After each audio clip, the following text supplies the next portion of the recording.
All right. How was that for everyone? That was a great intro.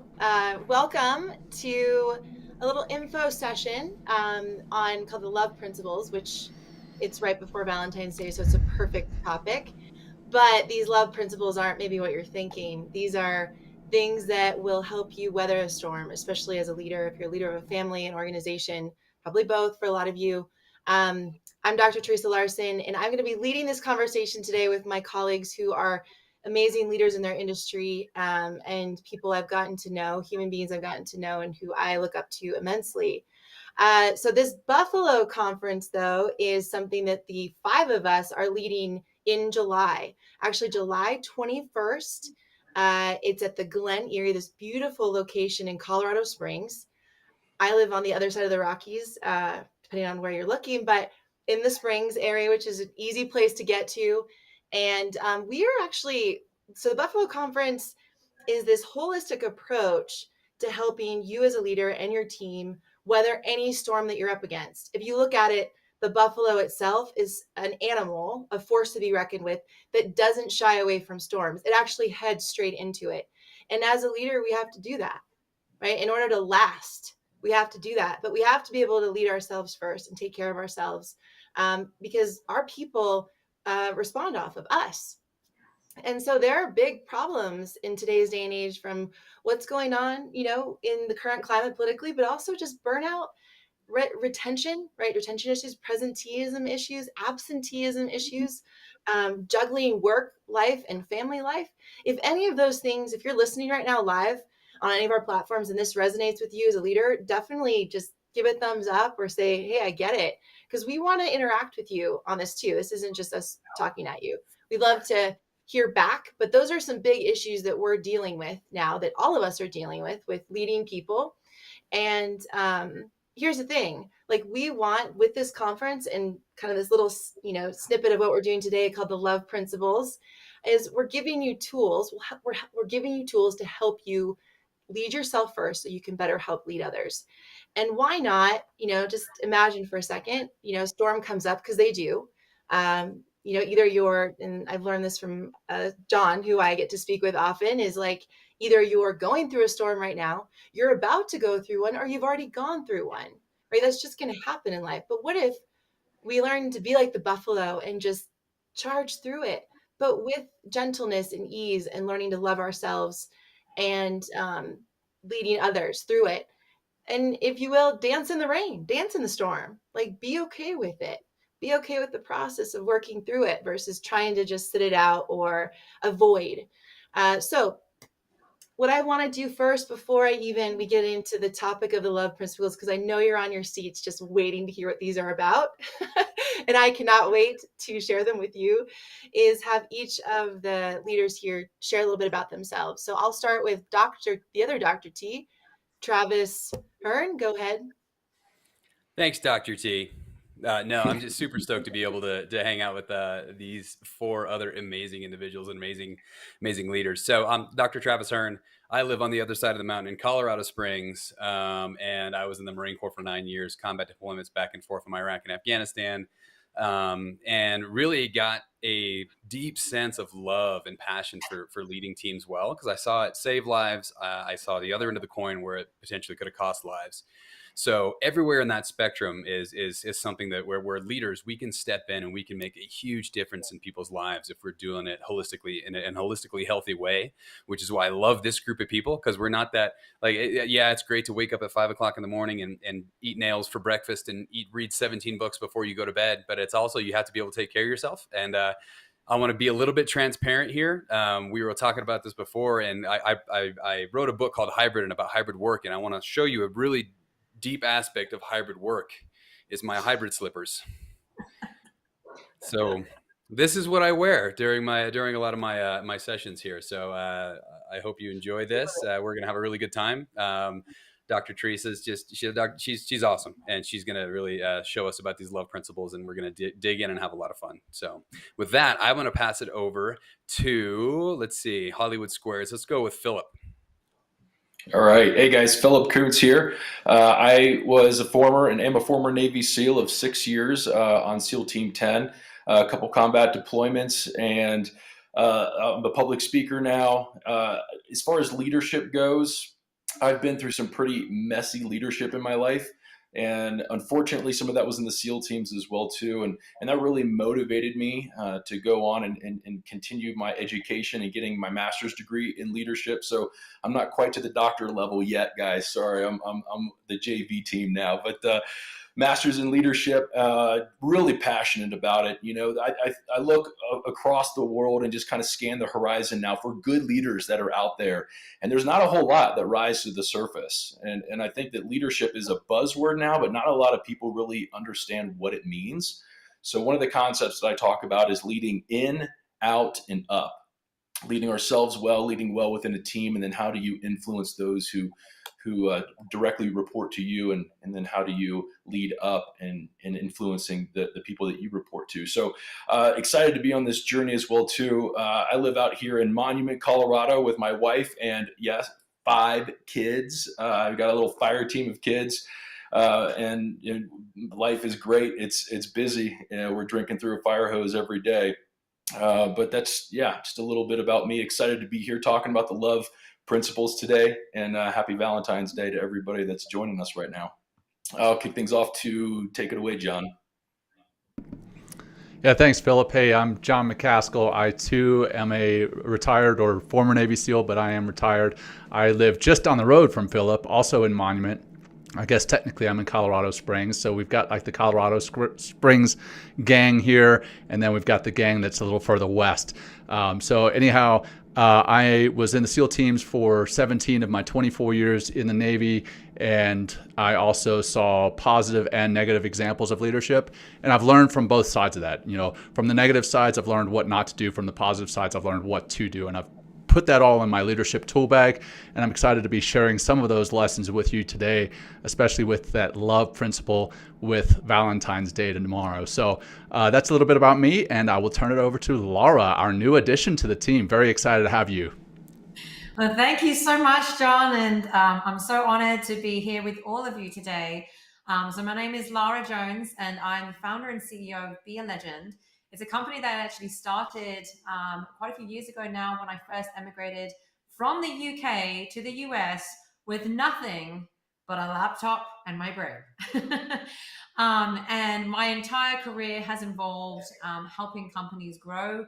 I've obviously led teams throughout that, but I've built businesses for over 20 years, from startups to tens of multiple millions of dollars, and over in the UK and over in the US. And I decided that huge leap and prove that the American dream is alive, and prove, to many, many others that if you have the self-belief and you take the action, that anything is possible. Many of you, may know my background, may know my story, but I lost my son back in 2021 and nearly my life. And through that, I definitely am excited to talk about leading with the love principles through the storm, as I have lived and breathed that. So obviously my background is also in psychology, and I have multiple degrees in psychology and mental health counseling, and I am a neuroscience coach. So well, thank you so much, guys, for having me today. So back over to you, Dr. T.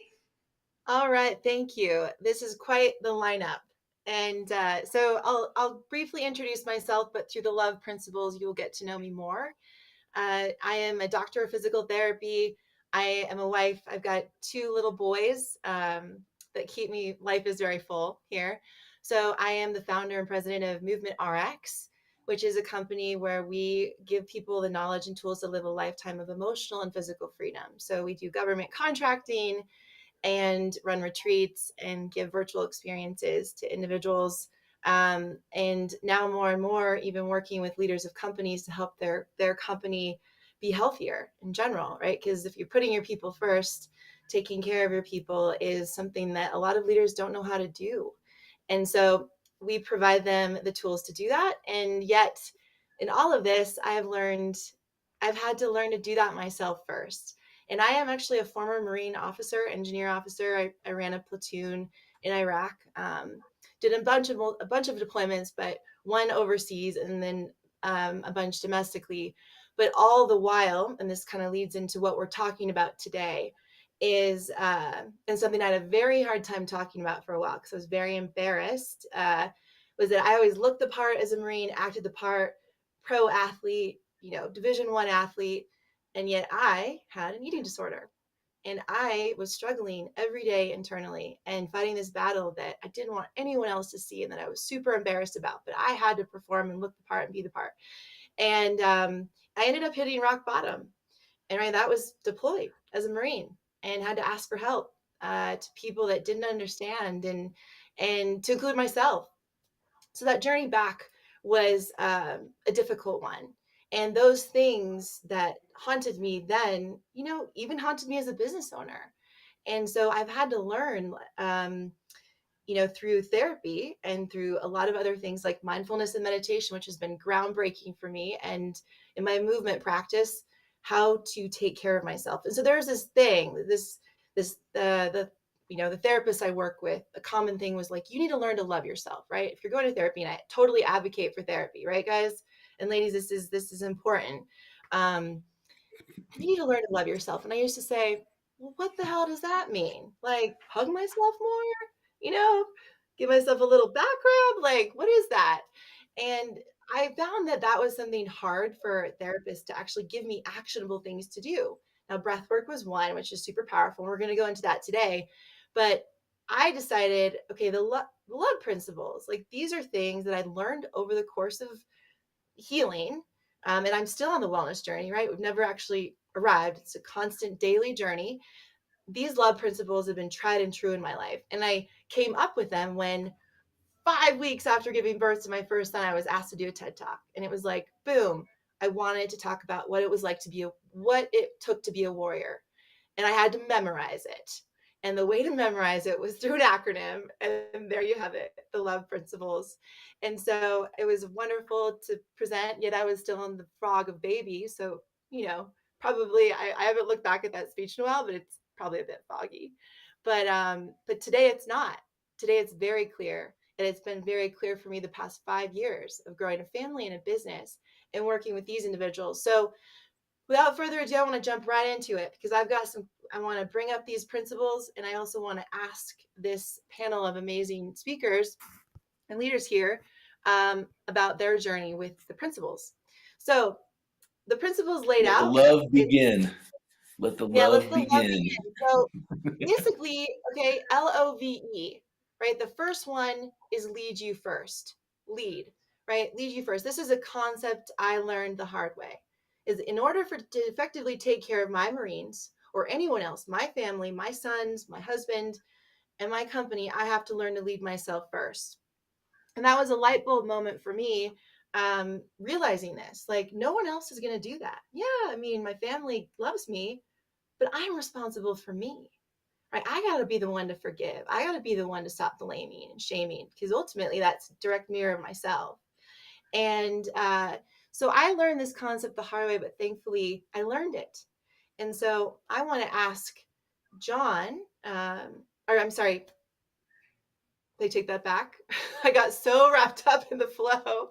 I meant the other Dr. T. I want to ask the other Dr. T. Okay, when did you learn this on your leadership journey?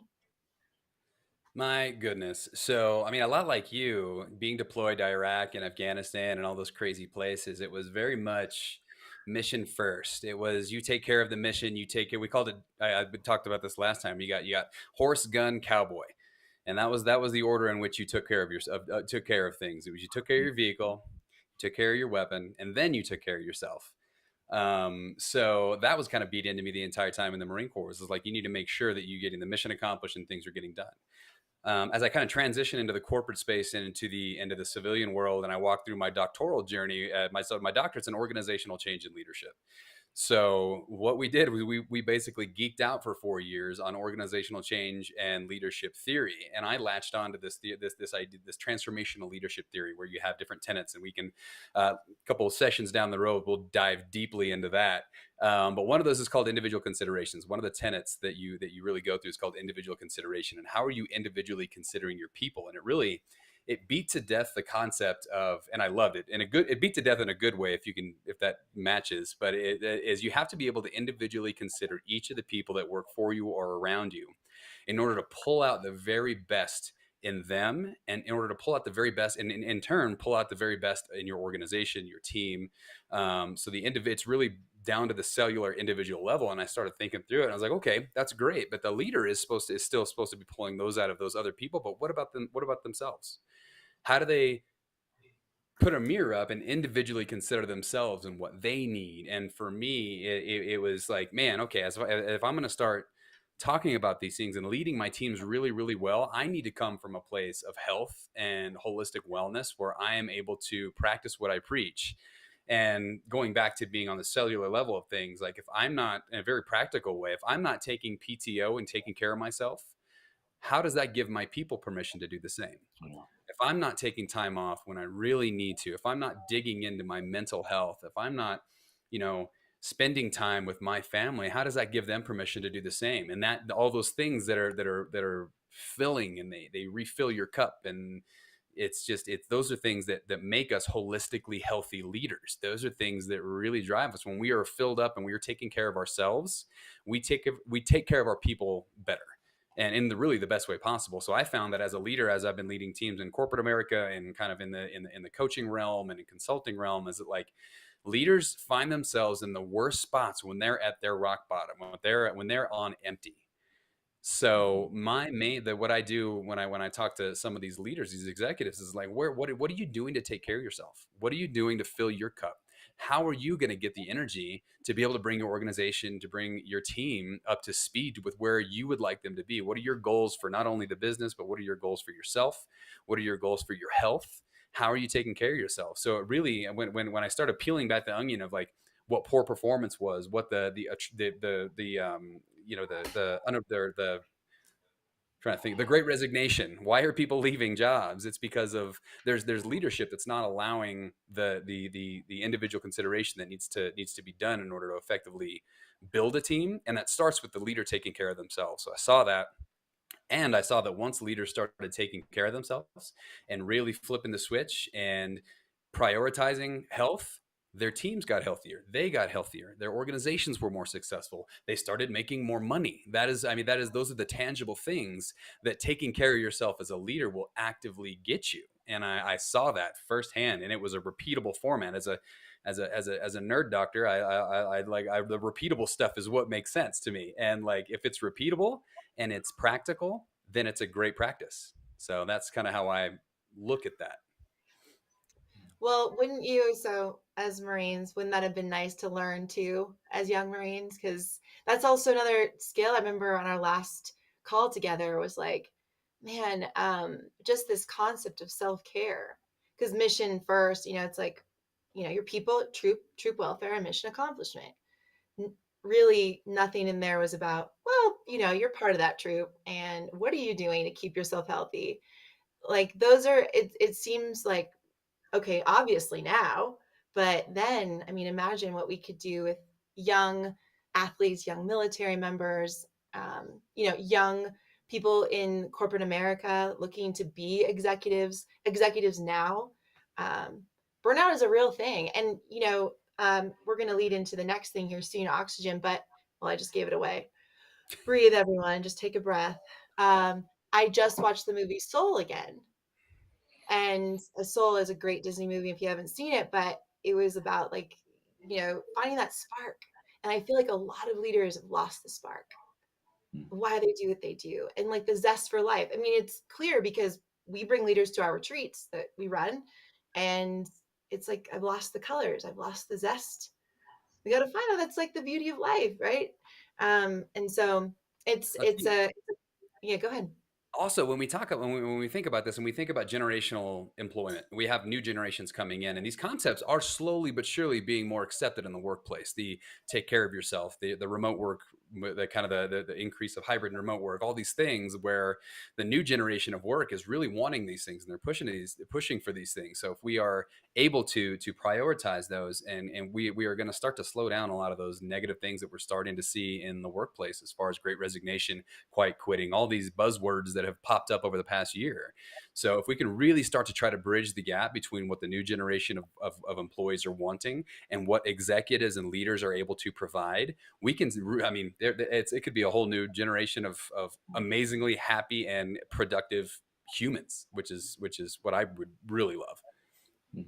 Yep. Well, that's what that is essentially why we all came together too, is because we believe that. We believe this. And that leads me to the next actionable thing. These love principles are very actionable, right? Like lead you first. Like, what does that look like for you? What is it going to take for you? But oxygen, right? The concept of oxygen may seem like, well, obviously we breathe, thank goodness. It's an involuntary thing that we do, but like, what is the benefit of oxygen? And for me, in therapy and kind of creating these love principles, well, we take 20 to 24,000 breaths a day, depending on your respiratory rate, right? And that's a lot of breaths, everyone. When you think about it, and how can we optimize those breaths and get more focus in? I mean, well, get more focus, get more quality oxygen in, more quality breaths, which help improve focus. And what I've learned, I dumb it, not dumb it down, but I keep it real brief. Like, breath is like the remote control between the brain and body. And I now have had the chance to work with Jon Macaskill, retired Navy SEAL commander turned mindfulness meditation coach, who literally teaches breath work for a living and all the benefits in really cool ways. And so I want to kick it over to him as to how this breath work has been instrumental in your leadership, both at home and at work, because you obviously do it with your kids too. I know this is a special secret. I'm glad you highlighted that piece too, because being a leader is not just in the office. You are a leader through and through, no matter where you are. And if you are in fact a leader, it carries over into the family and then vice versa. And obviously, as you mentioned, as a mindfulness and meditation teacher, this topic is near and dear to my heart. And as you also have mentioned already, the physiology is there, right? So what's happening is when we breathe, specifically when we breathe intentionally, we're activating the parasympathetic nervous system. And that's what's going to help us to calm down, bring us down from the red down into the green, so that we're more focused. There's actually more blood in our brain, so that we're paying more attention, and so that we make better, more rational, more cognitive decisions.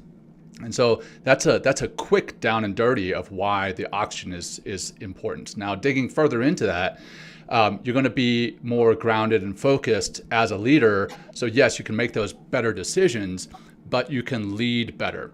We want leaders who are grounded, right? If the stuff hits the fan, we don't want a leader to fly off the handle because they can't handle it. So stopping and pausing and taking a few breaths, literally doing that, can actually allow you to be more grounded. It can allow you to be more focused so that you can be more productive and efficient and proficient in the work that you're doing. I always talk about this, Theresa, and you know that I do, is that I hear quite often that people they say, I don't have enough time to breathe. I don't have enough time to do these breathing exercises. Well, if that's the case, I actually encourage you to do it more so, because as you do these, you're going to be more productive, more efficient and proficient, and you're going to end up making some time in your day. What normally takes you 8 hours, you may get done in 6. So then you can go and do some self-care. You can do that L, right? Leading yourself first and taking care of yourself. So really, that oxygen piece, it really helps you to get focused, get grounded, really helps you to make more time. You're going to be more creative as well. As we tap into that parasympathetic nervous system, we actually start tapping into the right hemisphere of our brain more often. And as you tap into that, you start thinking more creatively. It's not just facts and figures that you see, which so many of us in the leadership realm, quote unquote, live in, is facts, figures, black and white, objective. Well, a lot of the time we need to have creative sides to us. We need to have creative solutions. We need to be able to see things that others don't as leaders. Maybe in Phillip's and my line of work, and Theresa's, Travis's, yours prior, when we were on the battlefield, we had to see creative solutions. And Laura, I know you see creative solutions all the time. So we have to be able to tap into that creative side of our brain as well. And then finally, as you do that, as you're more creative, as you're more focused, as you're more grounded, you're also going to be more emotionally intelligent. And as you are more emotionally intelligent, you're going to automatically, by default, be a better leader. You're going to see what your people need. You're going to understand their needs, their desires, their ideals, values, goals. And then you're going to be able to remove obstacles and serve them so that they can do their job better. Because when it really boils down to it, we may be leaders and we may be on top of the organizational task org chart, but really we're servants. Our job is to remove obstacles so that our people can do the jobs that they need to do better, faster, more efficiently, more proficiently, more creatively. So as we see more clearly with more emotional intelligence, we're going to be a better leader. So that's just a few examples of why oxygen, literally breathing differently, is going to help you to be a better leader. Yeah, thank you, Jon. And I've gotten to hear your story and, where mindfulness and meditation and breath work has influenced you, and seen you work with leaders in that space. And I, from a scientist perspective, I've, breath work is kind of the concept of just breathe. Didn't work for me initially. It doesn't work for me now either, because I like to go into the science of it to help people understand. There's so much power in it. It's like your own biofeedback, if you will, if you really pay attention. And a lot of the pain research points to the fact that if you can do breath work each day, it can reduce your chronic pain by 57 to 90%. That's a big range, and that goes from beginner to advanced breather, if you will. Thankfully, we're all breathers, but you can be more effective at it. And just a real quick tidbit on effectiveness, just close your eyes for a moment right now and take a couple deep breaths and pay attention to your shoulders. Do your shoulders go up towards your ears, or does your belly and chest go out? We call it horizontal, or does everything go vertical? And, pay attention to that for a couple of breaths. And ideally, what we want to do is breathe more horizontally. Think of like a belt. You're wearing a belt. You want to breathe more into that belt or corset versus into our ears. And so, but there's so many tactics with the way we teach. And you can open your eyes now, everyone, if you like. I want to make we're here. We're still here. Everyone's getting zened out. This is great. But there's so many different ways to teach breath that's super effective that you will go back to this Buffalo conference, you will be learning, because it's a key tool and tactic in learning to love yourself. And it helps you slow down and pay more attention, which that gives you the spark back in life. That is literally what it can do. So don't just breathe, everyone. Just pay attention to what that breath gives you. Theresa, can I say something? Yeah. Oh, sorry, I didn't mean to cut you off. It's okay. Go ahead, Phillip. No, I was just going to say too, with breathing. About 7 years ago, I went to see a psychologist at the VA, and he was talking to me a lot about this breath work. And he said, this is not something that you're just going to be able to pick up automatically, because we're going to get throughout our day and get distracted. So I'm a pretty practical guy, as I know we all are. I actually had to set a timer on my phone and on my watch. So every hour I practice breathing the way that he was telling me to. And he likened it to a light switch. He said, when we are stressed out, that light switch is on, that cortisol is running through our bodies. And when we learn how to breathe properly, it taps in, like Jon said, it taps into that parasympathetic, and it releases a lot of those feel-good emotions, the oxytocin and the dopamine, the serotonin, and it flips that light switch off. And it was fascinating to me to see that as I was developing the muscle memory and learning how to breathe properly, that I was actually getting a lot less stressed out throughout the day. And I was like, wow, this stuff really works. So I've been a big believer of it, and I'm really glad to see that I'm a part of a team of experts that learn that know how to breathe. So.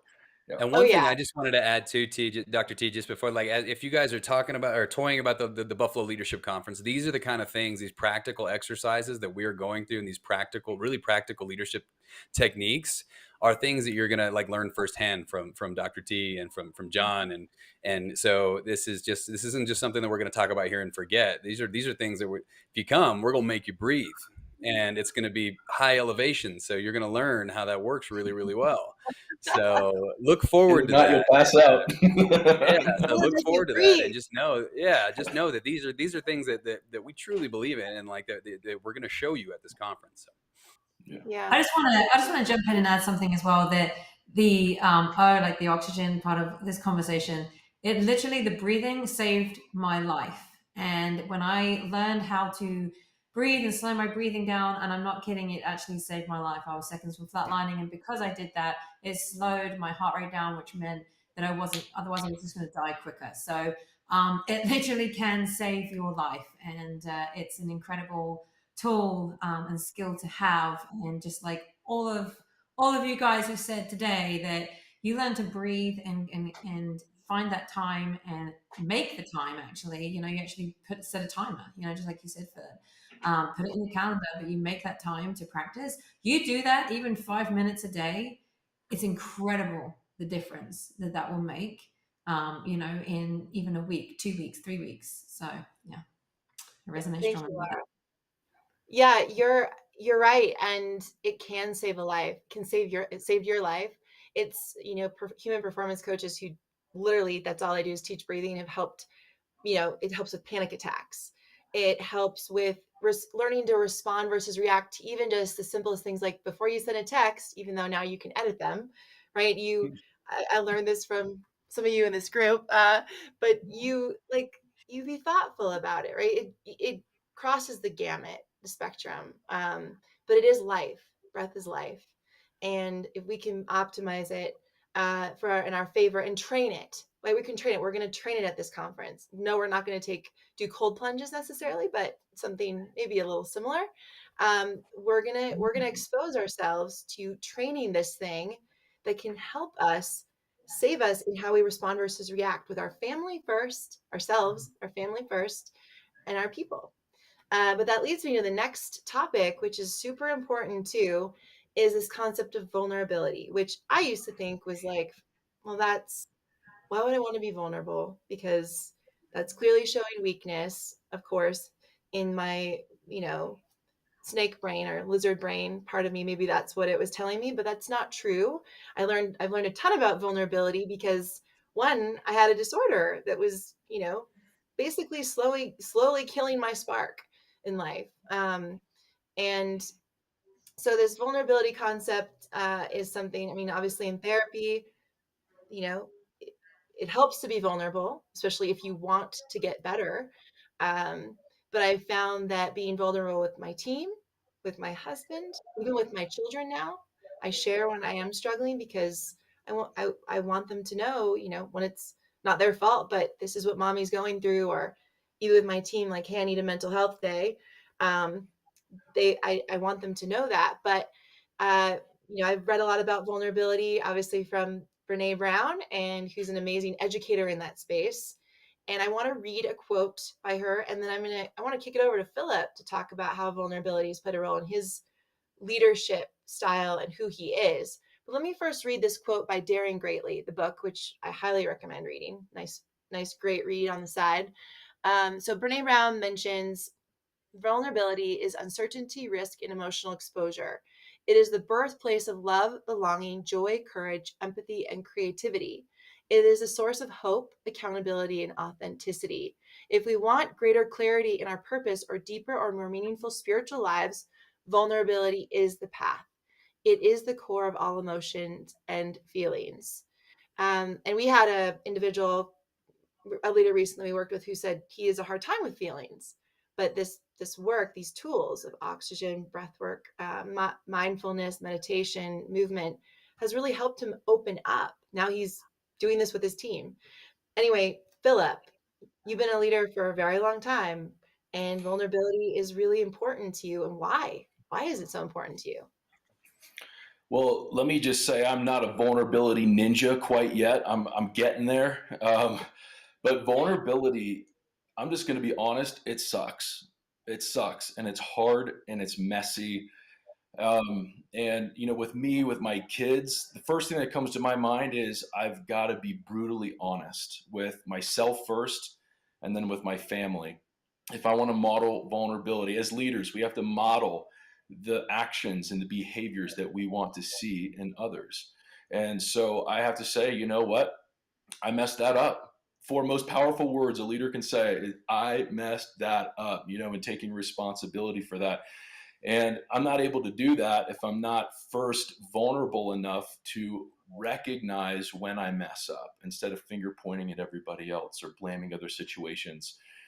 So I apologize to my kids. I'm like, guys, that was not. I raised my voice. I lost my temper. That's not who Dad wants to be. That's not who Dad is becoming. That's not the dad that I want to be. Will you forgive me? And I apologize to them. And for my wife, Susanna, she is an anchor. She's definitely a part of my pack.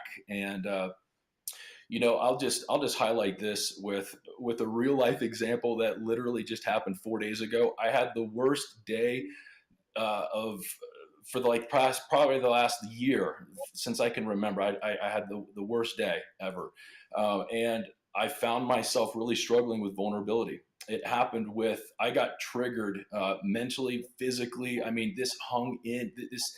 It affected me for at least 2 to 3 days as I'm processing this and going through, why did this happen and how can I prevent this from happening again?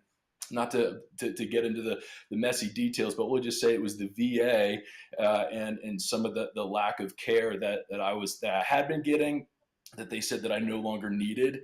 And I felt very alone. I felt trapped. I told my wife, I felt like I was in a small room with the walls slowly kind of caving in on me. And I was having a hard time breathing, all of that.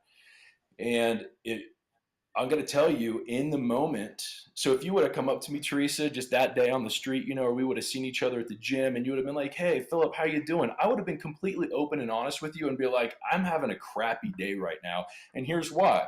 Because I don't want to just be like that guy that's like, oh, I'm good. How are you? Oh, I'm good. Right. I'd be like, I learned that in the SEAL teams. Right, John? Like, I don't think there's ever been one guy that I ever went up to and I was like, hey, man, how you doing? Not one time he was like, I'm a soup sandwich right now, or I'm a train wreck. Right. And so I carried that mentality into my civilian life, where I just started telling everybody that I was good. So I'm really trying to not do that. So if I came up to you, Theresa, I'd be like, I'm having a bad day. However, I did not want to pick up the phone and reach out to the group of people that I have already in place. I call them my pack, the 4 or 5 people that you have in your life that you can be intimate with, that you can be vulnerable with, that you can be very transparent with, that can help hold you accountable as well too. I didn't want to pick up the phone. And I knew that was probably the best thing to do, but I started to find myself reverting back into my shell. I'm like a turtle. I tuck my head, my arms and legs into my shell. I just tell everybody I'm good. I isolate myself. And that vulnerability piece was really hard. And without stretching myself, I eventually the next day I did force myself to pick up the phone and to be very vulnerable, to reach out to my support network for help.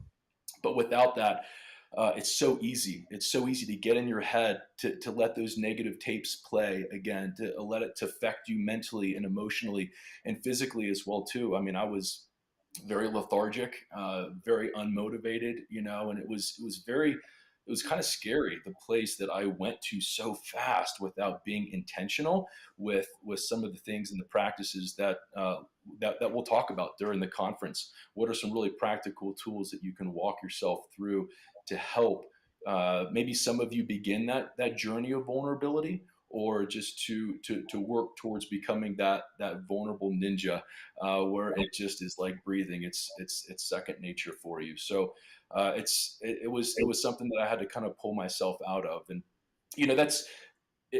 it's good to talk about vulnerability for ourselves, but then as leaders, like Travis had mentioned earlier, it's really important for us to be able to know how to create safe places and spaces for those that we lead who are dealing with messy and very raw emotions as well too. Because if you yourself don't know who you are, if you yourself are uncomfortable with your own messy emotions and you're not vulnerable and don't have that support network, then you're not going to know how to help other people either. You're going to be finding the quickest way out of that conversation, because it's going to make you feel really uncomfortable when you come face to face with someone else's very raw, messy emotions sometimes.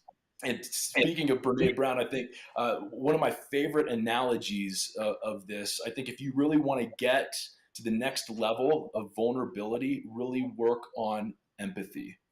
Work on empathy. And my definition of empathy is simply just identifying the emotion within someone and connecting with it. Identifying the emotion within someone and connecting with that emotion. So Brene Brown, she uses the analogy. So you're walking through the woods, and you look down. You notice this big, huge, deep hole in the ground, and so you walk up to the hole. You're like, "What the heck is this doing?" You look down, and there's a person that's down there, right? And you're like, "Hey, how you doing? Like, how'd you get down there?" Well, sympathy. This is sympathy versus empathy. Sympathy says, "Hey, sorry you're down there. I'll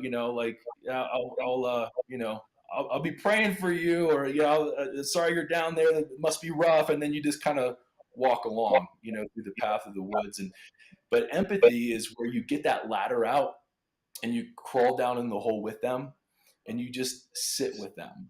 You don't try to pick them up on your back, right, and carry them out of the hole because that's enabling them, right? You don't want to do the work for the person. You just want to sit with them, identify the emotion that they're expressing, that they're feeling, those raw, messy, vulnerable emotions, those deep emotions, and just really do your best to connect with them and just sit with them in the midst of that. So if you want to help others create that safe place and that safe space of vulnerability in your workplace, really work on developing the tool of empathy in your own life, and that'll help you be able to create that safe place for others as well too.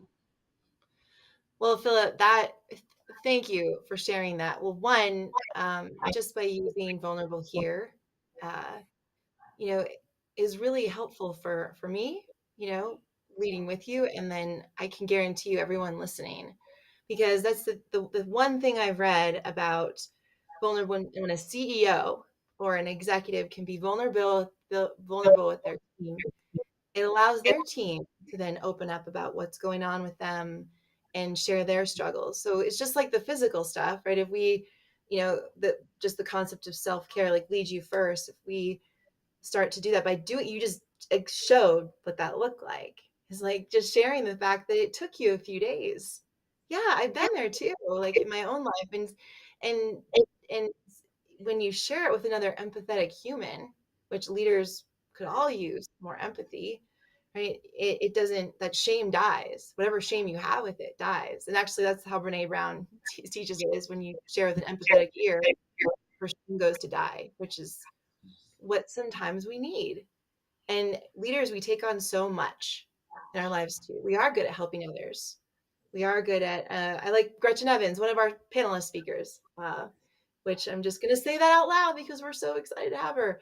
She calls it a rope team, right? Who's your rope team? You just shared that. Like, you got your rope team. So I'm going to ask you all listening, who's your rope team? Who are those people that you can call and they will just listen and be there with you? And ideally, you as a leader need to be that for your people, whether not to be enabling, right, but to be a resource, to be a loving ear, to be empathetic to your people. And as we were talking about with Laura earlier, it's connecting and being connecting with others and getting to know them, what makes them tick, right? That's what will create retention in your business, right? So but Phillip, thank you for being vulnerable about what you just did. There's a lot of freedom that comes from being vulnerable too, isn't there? Like, I know in the SEAL teams, and you mentioned this too, it's almost like a bad word, it's like, oh, being vulnerable, it's like that's a weakness. And I think it's not to dog the SEAL teams at all. It's just that I didn't know what it was. I didn't know what being vulnerable really looked like. But as I've started that journey and as I'm progressing on that journey, there's so much authenticity, which is what Brene Brown says. Love that. There's so much authenticity. They're like, wow, I can connect with that person. Like, the leader that I'm following, like, they're a real human being. They mess up. They have bad days. They have these raw emotions as well sometimes. And so the authenticity that is birthed out of our vulnerability is huge. And then the freedom that comes from that, like, oh my gosh, I don't have to have a facade or pretend like I'm someone who I'm not. And guess what? I've got bad days too. That freedom, that emotional and mental freedom that comes it was a big weight that was lifted off my shoulders when I was finally able to come to terms with it's okay to not be okay, and give myself that permission to be vulnerable and to have bad days. Well, thank you, Phillip, for that. And that like sums up vulnerability. So we've got lead you first, oxygen, vulnerability, and that leads us to the last principle, which is elasticity. Now, elasticity, when you practice vulnerability and you practice this breath work, and all the different tactics of, learning to breathe more optimally and put yourself, it's not selfish. It creates this elastic response. And so elasticity is our final principle, which essentially means change. And we've got neuroplasticity, which maybe many of you have heard of. I'll just give you the definition of neuroplasticity. It's the ability of the nervous system to change its activity in response to intrinsic or extrinsic stimuli by reorganizing its structure, functions, or connections after injuries. Injuries could be an emotional, right? Emotional or physical or both. They usually are both. Usually physical injuries comes with an emotional aspect, and emotional injuries comes with a physical aspect. The two very much go together. But the idea that there can be change, I think, is powerful, because I definitely, and I know all of the 5 of us here can relate to the fact that some of the thoughts we've had have been pretty scary, and things we've been through have been pretty scary. And to think that that is our life, or that injury that we experience, that emotional or physical, is that's it. This is the way I'm going to think the rest of my life. I have to battle this. Then to know that there can be a change, the way we think about ourselves, the way our brain responds, our body responds, is a huge thing. And that was very powerful for me to learn in PT school, but then also just all in my mindfulness training and the things I've learned from you guys. So I actually want to kick it over to Laura now, because she is an amazing story and has been through a lot. And I just want to know how this knowledge of change, the ability to change brain and body with all of the hardship you've been through, has helped you as a leader. Well, thank you so much. I cannot tell you that if I didn't know about elasticity and understanding how the brain works, I may not be able to do what I've been doing today, because quite frankly, all of us will experience trauma at some point in our life.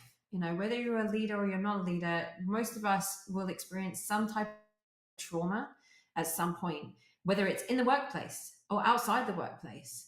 And just with my personal story, obviously I went through severe trauma in my personal life, and at the same time, I'm still a leader and I have a company, and I have to lead my employees and my team. And that was a huge challenge at the time, because my focus was just on my grief and my trauma, and how am I possibly going to get through this adversity and this huge storm, right? This huge storm. And so I'm lucky in the sense that because of my education and my background and understanding how the brain works and understanding about psychology and the neuroscience behind why we do what we do, that actually helped me immensely. Because 4 months after losing my son and needing my life, I said to myself, okay, I have a choice. And I said, I can either spiral, or I can, use this trauma and grief as my fuel. Now, how am I going to do that, right? It's all well and good saying, okay, that's what I'm going to do. But now it's how. What are the tools? How am I going to do this? And it's really, elasticity is about connecting the unconnected. And there have been so many studies on this that have proven that if you apply the tools, and by the way, this is something that we'll teach, in the conference, but if you apply the tools to allow your brain to be trained in a way that you want to think and you want to lead, it will start to become what we call an unconscious bias. So it's no longer just something that you have to be practicing every single day and be very vigilant about it. It now starts becoming part of you and who you are, and you don't even need to think twice about doing what you're doing, because your brain has been rewired essentially. So the neural pathways have changed. And so And again, like I said, there have been studies on this. But as someone talking to you right now, I can tell you that that is absolutely the case. And I've got multiple evidence of that, not just because of what I've gone through and applying it in a leadership role, but also as an athlete. I train with elite athletes, and I'll give you a brief example. I had some trauma from doing these box jumps on a 24-inch box jump. It's a couple of feet. And for those of you that don't know, I'm only 5'3", right? So I'm very, very short. And I had some trauma when I was jumping on this box where I basically screwed up and completely smashed my shin in, to the point it was really bad, and it was in tremendous pain for weeks and weeks and weeks and weeks, and it traumatized me. Well, not that long ago, as part of our session, that was a requirement. We needed to be doing our 24-inch box jumps. And I said to myself, I knew exactly what was going on. It wasn't that I couldn't do it. It was the fact that my brain was trying to protect me because of the trauma I had been through. And you can apply this to anything in life. I'm just giving you an example of the fitness side right now. But my brain was essentially doing its job. It was trying to protect me. But how does it know that I can do something if I don't give it the information to teach it that, hey, actually, that was in the past, this is now. And so in order to rewire the brain and change, like what I was saying about the connecting the unconnected, you have to feed your brain new information. So I knew that I had to show my brain that, hey, I can jump on this 24-inch box and I'm not going to injure myself and everything's going to be okay. Now, there comes a fear, right? So now fear is now starting to creep in. And that's all related to the trauma. Now, what do you do when you're facing that fear and your brain again is kicking in and saying, no, you're not going to be doing this because you're going to have the same problem that you had prior. Well, that's when you have to say to yourself, you know what, you got to face this fear. And I'm going back to the story where I, lost my son and nearly lost my life in respect to how do you take that trauma and that grief? And every time you feel it bite you, you just bite back harder. You're that buffalo. You just head straight into the storm and you say, you know what?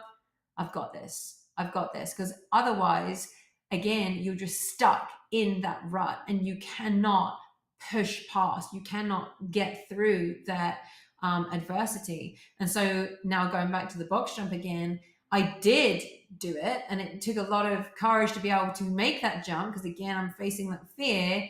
But the moment I did it the first time and I realized, oh, I didn't fall, I didn't smash my shin in, my brain now has some information to say, you can do this. But I will tell you this, I didn't just immediately go and jump on it. I did it in stages. And I actually drew something out I wanted to share with you. And I think this will resonate with a lot of people. But when we are stuck in our comfort zones, I don't know if you can see this, but when we're stuck in our comfort zone, hang on, the camera's going backwards here. There we go. When we're stuck in our comfort zone, when we want to come all the way out to here, it's very, very scary.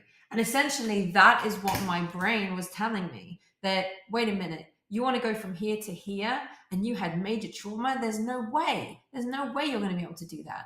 So how do I get my brain to come on board, to not be so fearful? You have to do it in stages. So I got a plate, and put it on top, like a weight, put it on top of the box. And it was only maybe an inch higher than the 20-inch that I was already jumping on. Jumped on that, brand new. Okay, I can do that. So then I put another one on and then another one on, and you gradually do it. And my point coming back to here is when you're in your comfort zone and you want to be all the way out here, do it in stages. Because what happens, this is part of elasticity. Imagine this is an elastic band, right? Hang on, here we go. Imagine this is the elastic band. Sorry guys, I'm having to do this backwards because the camera's reversed on me. But imagine this is an elastic band circling the comfort zone. And I now want to stretch it a little bit just to come out here. Well, you try getting an elastic band and you just stretch it a little bit. What happens? It bounces back, right, to the comfort zone, but now it's slightly wider. So what's happened is the information that you fed your brain just by doing it in little increments, you've now expanded your comfort zone just ever so slightly. So what you didn't think you could do before has now become part of your comfort zone. So now what you do is you take that bit where your comfort zone is here, now you stretch it a little bit more. And the same thing happens. And then eventually, you stretch it a little bit more until you get to your goal. And that is what, I'm sure a lot of you are familiar with, but that is what we call, the growth mindset. And it's always wanting to continue to grow and learn how to apply that, not just in your personal life, but in your business life, in your leadership role.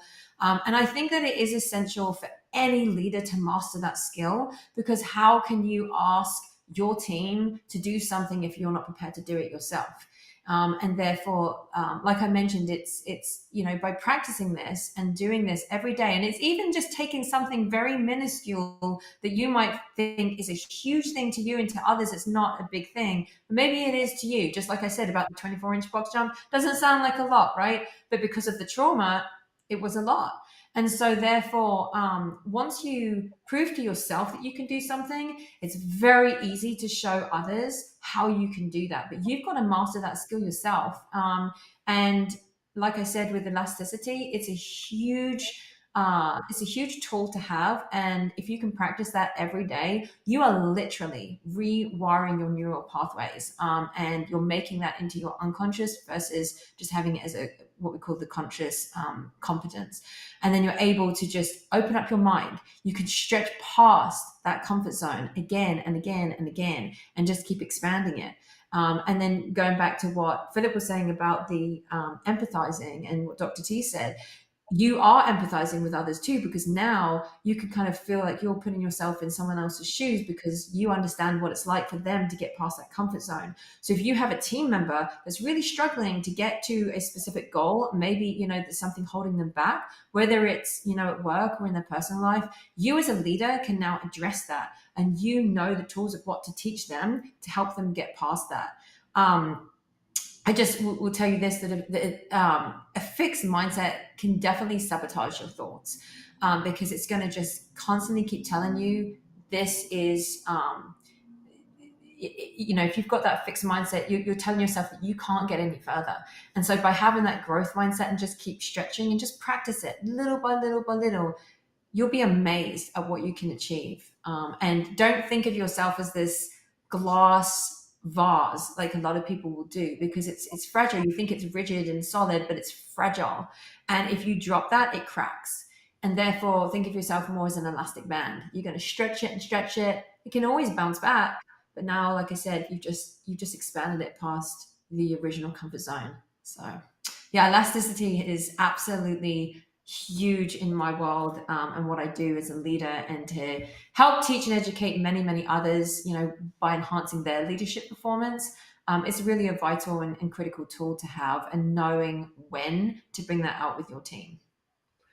Well, I think you just gave all of us and the listeners a PhD in elasticity. It was brilliant. I'm going to use a term from England. Brilliant. It was brilliant. Brilliant. Thank you, Dr. T. It was. I mean, John's heard me speak about this so much: elasticity and neuroplasticity and tissue change, especially working in the injury space. And it's such a powerful thing. And it takes consistency to create that permanent change. It can't just be, when I feel like it. And that's the other thing. It's got to be, regardless of if you feel like it, as you've shown in your life, like, you just got to do it. And that action, if you take that action on these self-care tools that we share with you today, and you're going to learn a lot more at the Buffalo conference, right? If you take action on those, that'll create the motivation and the change that you need.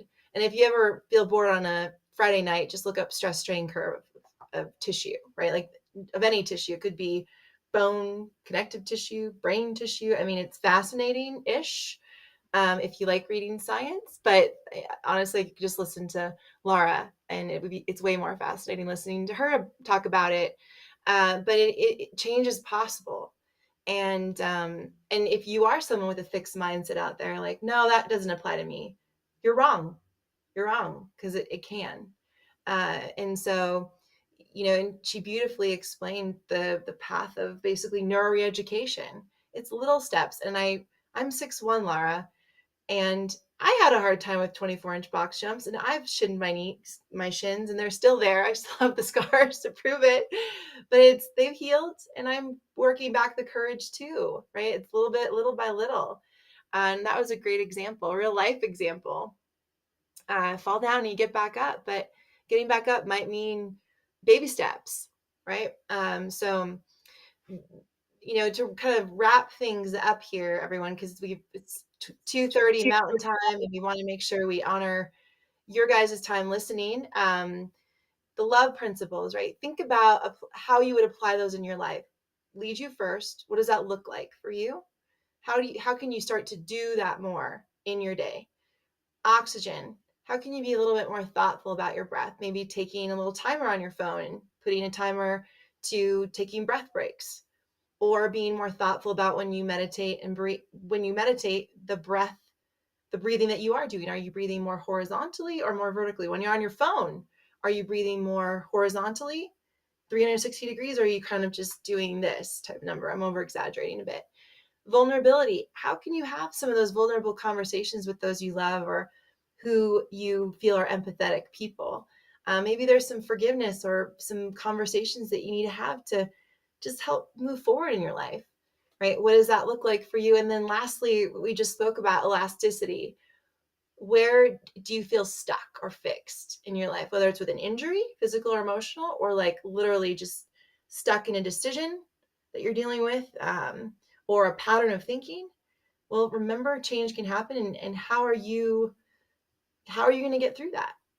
So, I would challenge all of you. We've got this Buffalo Leadership Conference in the Springs, July 21st at the Glen Erie Castle.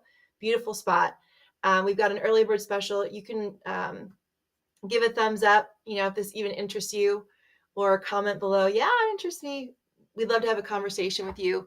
But it is going to be a special event where the 5 of us will be there, and we've got a couple epic panelist speakers coming in. And do we want to announce that? I know I already gave away Gretchen Evans, the recent Pat Tillman Award winner and Command Sergeant Major of the Army. Amazing woman, Team Unbroken. But John, you want to announce the other one? Yeah, John Register is our other panelist. John Register is a veteran, former Olympian and Paralympian, and amputee. Just an incredible guy with incredible stories of overcoming adversity and pushing through challenges and obstacles. So definitely fits into this Buffalo conference and the group that we've got together so far. So very much looking forward to that panel as well. All right, awesome. And thank you, 5 of you, for sharing what you did. This is just the start, obviously. We've got another video series coming out here, but stay tuned. Check out what each of us have got going. Check out the Buffalo Conference and reach out to us if you have questions, right? And apply these love principles. It's the big one. Apply them. And if they make a difference in your life, then what else is possible? If you want to learn more tools like this, we'd love to work with you on July 21st.